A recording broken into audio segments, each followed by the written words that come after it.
Salam, selamat pagi dan salam sehat buat kita semua. Semoga hari ini lebih baik dari hari yang kemarin.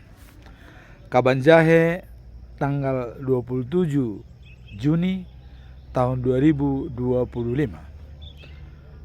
Firman Tuhan pada hari ini di hari yang ke-178 diambil dari kitab Yehezkiel pasal 34 ayat yang ke-22 dengan perikop adalah gembala-gembala Israel. Dengan nats sebagai berikut. Maka aku akan menolong domba-dombaku supaya mereka jangan lagi menjadi mangsa, dan aku akan menjadi hakim di antara domba dengan domba. Hakim di antara domba dengan domba, antara pemimpin dengan pemimpin, supaya tidak ada tersesat. Dan sebagai pedoman kita dalam bulan Juni tahun 2025 adalah transformasi spiritual dari hidup lama yang penuh dengan dosa menjadi hidup baru bersama dengan Yesus Kristus. Bersama dengan Yesus Kristus artinya kita dibaptis dalam nama Allah Bapa sebagai sumber kehidupan dan kekuatan kita. Kemudian dibaptis dalam nama Tuhan Yesus Kristus sebagai juru selamat, juru damai antara kita dengan Allah. Dan dibaptis dengan Roh Kudus sebagai penolong, pembimbing, perawat iman kita selama kita masih hidup. Itulah pedoman kita selama bulan Juni tahun 2025. Sekarang kita masuk dalam perikop hari ini. Gembala-gembala Israel. Apa latar belakang daripada Yehezkiel pasal 34 ayat 22? Mari kita lihat. Dalam pasal ini berbicara tentang pemulihan dan perlindungan yang diberikan Tuhan bagi umat yang tersesat. Jadi adanya perlindungan dan pemulihan bagi umat yang tersesat. Artinya yang hilang, yang tidak mengikuti jalan Allah.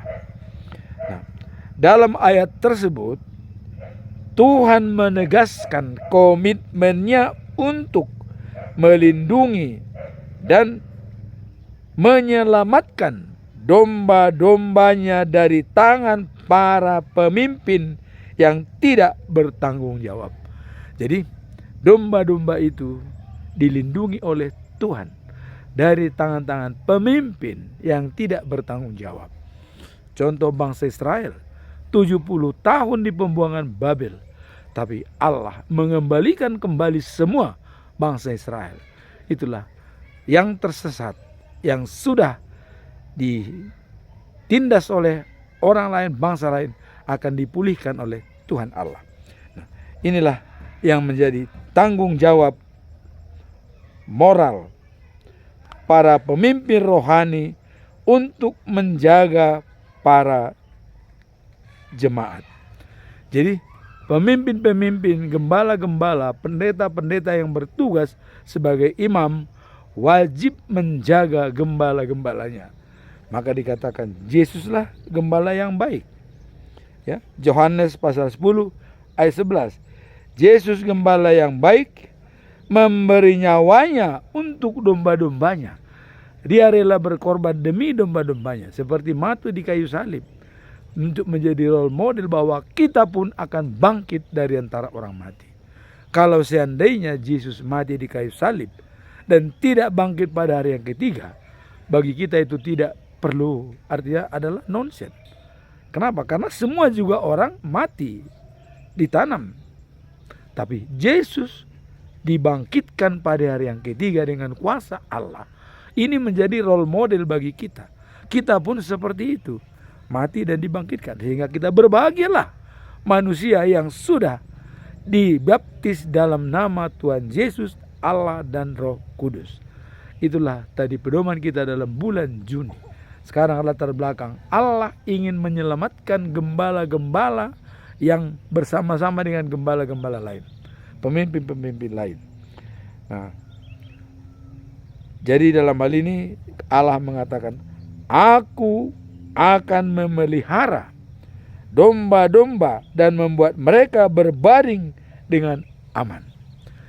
Aman bersama dengan Allah. Membuat mereka berbaring di hadapan Allah. Dan dikatakan, ya, Aku akan mencari yang hilang dan mengembalikan yang tersesat, mengikat yang patah dan memberi kekuatan pada yang sakit.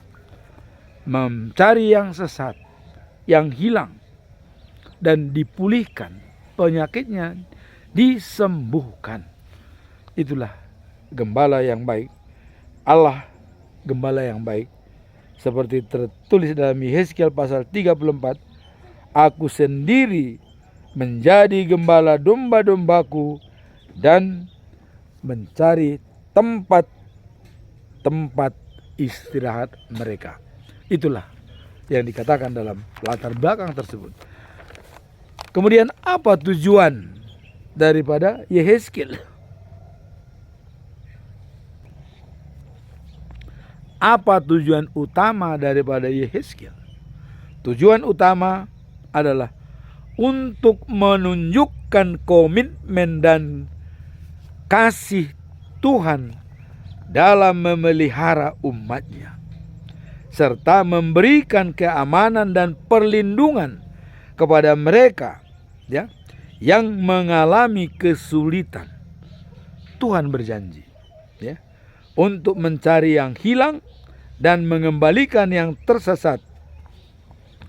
Ini mencerminkan bahwa perhatiannya yang dalam terhadap kesejahteraan spiritualitas umatnya.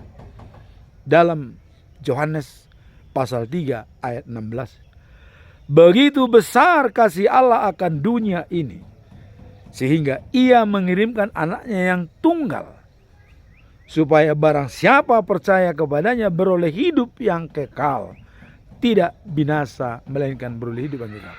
Itulah maksud kedatangan Allah, maksud kedatangan Yesus ke dunia ini, untuk mencari gembala-gembala yang sesat dan yang hilang, mendamaikan manusia dengan Allah.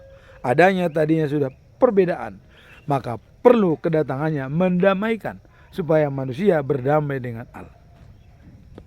Maka di Matius 5 ayat 9 dikatakan, berbahagialah orang yang membawa damai, karena dia disebut anak-anak Allah. Jadi tujuan daripada Yesus datang ke bumi adalah untuk mendamaikan manusia kepada Allah, supaya manusia tersebut menjadi anak-anak Allah. Seperti yang dipatrikan perjanjian Allah kepada manusia dalam Yehezkiel pasal 31 ayat 33 ayat 31 dikatakan, ya, Hukumku kutaruh dalam batin mereka, kutulis dalam hati nuraninya. Jadi kutulis dalam hati, kutaruh dalam batin, supaya aku menjadi Allah mereka dan mereka menjadi umatku. Artinya pengakuan daripada Allah kepada umatnya manusia, dibikinlah perjanjian. Hukum-hukumnya ditaruh dalam batin kita dan ditulis dalam hati kita. Jadi tidak perlu lagi orang sebenarnya kenal Allah, sebab Allah sendiri sudah menanamkan pada diri kita. Maka ya, banyak orang pergi ke salib kasih, ya, pergi ke salib kasih, buka firman, baca, minta.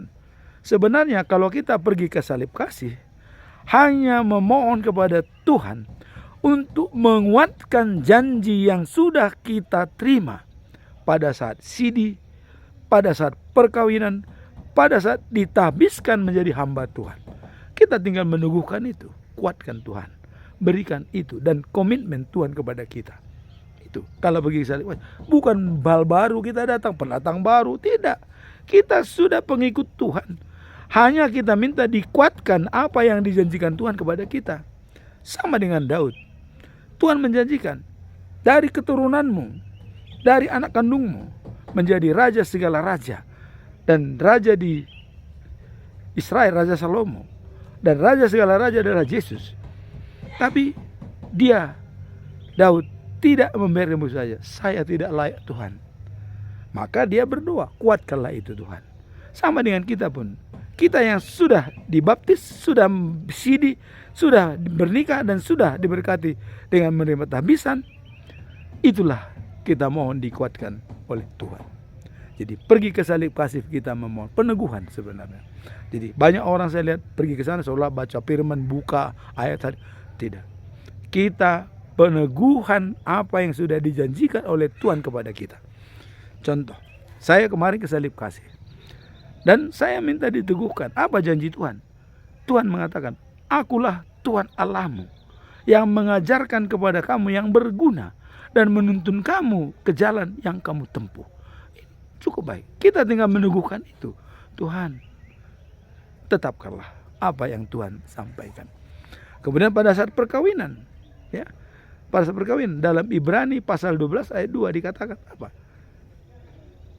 Tujukanlah pandanganmu kepada Yesus, karena dialah yang menyempurnakan iman kita, merawat iman kita, dan tujukanlah haporseamu tu Yesus sebagai induk ni haporseaon, inti daripada kepercayaan, induk daripada kepercayaan. Tujukan kepada Yesus. Kemudian pada waktu ditabiskan menjadi sintua, ya, Kisah Para Rasul 5 ayat 29. Ikon oloando ibadi debatang asa dijolma. Itu kita mohon itu diberkati kembali di sana, kita meneguhkan. Jadi pergi ke salib kasih bukan hal-hal yang baru, tapi apa yang sudah dipatrikan kepada kita, seperti tertulis dalam Yeremia pasal 33 ayat 31 itu sudah jelas sekali. Tidak perlu lagi kita berbuka baru, hanya minta diteguhkan Tuhan. Maka dengan demikian kita akan lega. Nah, itulah tujuan utama daripada Tuhan. Tuhan berjanji untuk menjaga umatnya yang mengembalikan yang hilang. Amsal 27 ayat 23 dikata, pentingnya mengenali keadaan orang yang kita jumpai dan menjaga hubungan baik dengan mereka, ya, dan kenal gembala, dan gembala kenal kita. Jadi di dalam hal ini Tuhan mengajarkan supaya kita kenal gembala kita, dan gembala kita pun kenal kita. Jadi ada hubungan baik, interaksi antara gembala dan yang digembalakan. Maka Yesus mengatakan, akulah gembala yang baik, yang rela berkorban demi domba-domba. Itu sudah dijalankan oleh Yesus. Sekarang apa pesan moral daripada perikop ini? Ya. Tadi tujuan Tuhan berjanji untuk mencari hal. Pesan moralnya adalah pentingnya tanggung jawab, kasih, dan perlindungan dalam kepemimpinan, dan menggembalakan dan mengembalikan yang hilang. Jadi ada semacam tanggung jawab khusus untuk mencari domba-domba yang hilang dan mengembalikan orang berbaik kepada Tuhan, seperti tugas daripada Yesus Kristus mengembalikan manusia berbaik dengan Tuhan. Kita pun layaklah memberikan motivasi kepada saudara-saudara kita, teman-teman kita untuk kembali kepada Tuhan. Tidak membenci dan tidak mengganggu mereka, tapi jadilah manusia transisi. Kalau kita tidak bisa membantu orang lain, minimum tidak menyusahkannya. Maka dalam Amsal pasal 19 ayat 17 dikatakan, membantu orang miskin sama dengan memberikan pinjaman kepada Allah. Kalau kita membantu orang miskin, kita sama dengan memberikan pinjaman kepada Allah. Maka jadilah saluran berkat setelah kita hidup baru menjadi bersama dengan Yesus Kristus. Sekarang kita masuk dalam apa implementasi daripada perikop ini. Implementasi daripada Yehezkiel pasal 34 ayat 22 adalah dalam kehidupan sehari-hari, melalui tindakan kasih dan perhatian yang nyata kepada sesama, terutama mereka yang membutuhkan pertolongan. Nah, disinilah menunjukkan kasih yang nyata kepada sesama. Bukan hanya omon-omon, tapi jelas. Maka dikatakan iman tanpa perbuatan adalah mati. Dan itu ditulis dalam Yakobus pasal 2 ayat 17. Dan apa dasar filosofi yang harus kita jalankan? Kolose 3 ayat 23. Bekerja untuk Tuhan, bukan untuk manusia. Jadi apapun yang kita lakukan dalam menggembalakan orang, menggembalakan domba, dan khusus pemimpin-pemimpin jemaat mengembalakan jemaatnya, lakukanlah untuk Tuhan, bukan untuk manusia. Jadi gembala yang baik adalah yang berkomitmen untuk menjaga dan mendukung orang-orang di sekitarnya. Kalau kita sudah menjadi saluran berkat dan membuat motivasi kepada orang lain, kita sudah termasuk di dalam gembala yang baik. Dan dalam Galatia 6 ayat 9 dikatakan, jangan jemu-jemu berbuat baik, karena kita akan mendapatkan hasilnya pada saatnya, menuai hasilnya. Kalau kita tidak lemah, artinya kita tetap datang kepada Yesus, percaya kepada Dia. Amin. Tuhan memberkati.